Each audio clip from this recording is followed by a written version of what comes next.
Hi everybody, thanks for joining me. So, day 4. Last night was the first night I felt like I was really struggling with the pre-op diet. I felt like crap a lot during the day, and when my partner came home, I was crying a lot. I felt like I really couldn't cope. She made me a big mug of her homemade soup, which was awesome, and gave me lots of cuddles. And she even made me a countdown to surgery chart, which I can cross off every night. I'm just feeling tired, but also incredibly grateful that I have a partner that I can share this with and get support from through this process. I really urge people without partners who are planning on having the surgery to tell someone. Don't be afraid to ask for help as well, because you're really going to need it. Even just the pre-op stuff, it's really hard. Well, I'm finding it really hard. You're improving your life, and no one should judge you for that if they love you. So after I stopped crying, I became quite angry, and for an hour or so, I was able to calm down after that. But what helped me was Amy from the Women's Gastric Sleep Support Group on Facebook. If you're not part of it, please try to join it, because the women on there are really lovely and really helpful. And it's been really helpful to know for me that the reason we do the pre-op diet is to shrink the liver, which when you first hear it, you're like, that's weird. I don't think my stomach has anything to do with my liver, but what it actually does is your liver sits right above your stomach. So if you don't shrink your liver, it's very inflamed and heavy. And when you have the surgery, if they have to cut you open to put keyholes in, sometimes your liver can get in the way and have to make a larger incision. But also post-op, if you've got a big heavy liver weighing on your stomach, it's really painful.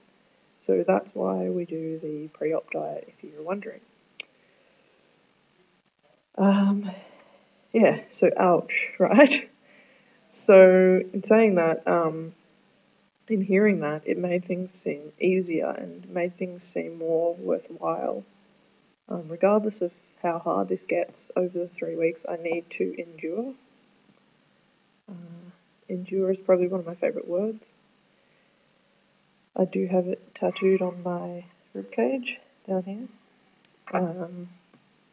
I guess when we feel at the end of the road like we can't go on, we need to endure, and it's probably the reason why I'm having surgery in the first place, is because all those other diets that I've tried in the past, or just healthy living and exercise, hasn't worked for me because I haven't endured, I haven't stuck it out. And, I'm 32 now, and I want to have kids in the next couple of years, so I want to be able to be healthy and live a long time. So I will endure, I will continue to do this. And I'm really grateful that I found out more information about my liver, so that it seems a bit easier, I suppose. So in saying that, I have come up with a list next to me of reasons why I want to have the surgery personally. So there's 8 of them. I'm going to read through those now. So the first one, probably a really big one for me, is wanting to fit into seats properly. Plane seats, theatre seats. Don't even get me started on seat belts. It's really painful sometimes going to the theatre, and I like the shape of my bum, and I'm sure other people do, hopefully, but too. But theatre seats and plane seats are not designed for people who are living in this day and age. So that's my first one. The second one, not having the feeling of my organs being crushed when I'm trying to do up my shoelaces. Even just putting my socks and slip-on shoes can be quite painful at times, so I'm really looking forward to not having to deal with that anymore. Never fitting to any clothes in any shops anywhere, and having to buy gigantic sizes and then maybe cinch them or sew them up differently so that they fit my body type. Clothes are not made for the shape that I am. I'm not sure if anyone's told anyone who works for Target or Kmart, but women have bums and we need more space. The fourth one, sleep apnea. I have sleep apnea. I'm not on a CPAP machine. That's like a breathing Darth Vader machine. I do suffer from sleep apnea and I would like to have more energy during the day.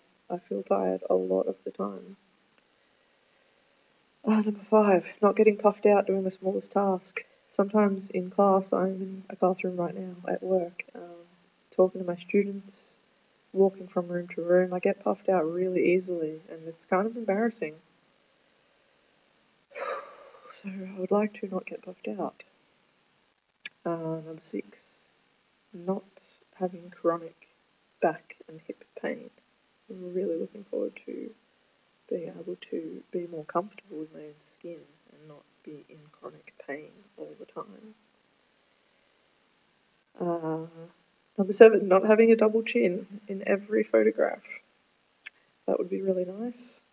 And, when people take candids of you when you're not looking, to not think that I look like a complete fat whale.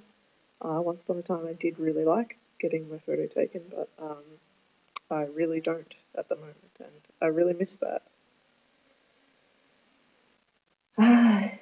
And finally, number 8 is wanting to offer my future children an active mum who is ready to play and run around, not be one of those sideline mums.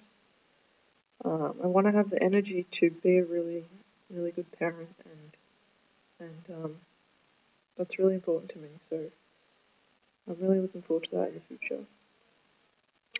So that's all I can think of for now.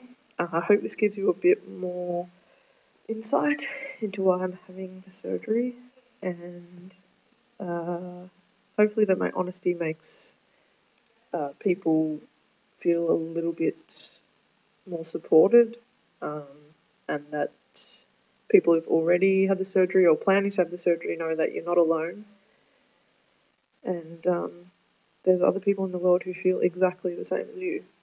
So thanks for watching, and I'll see you soon. Bye for now.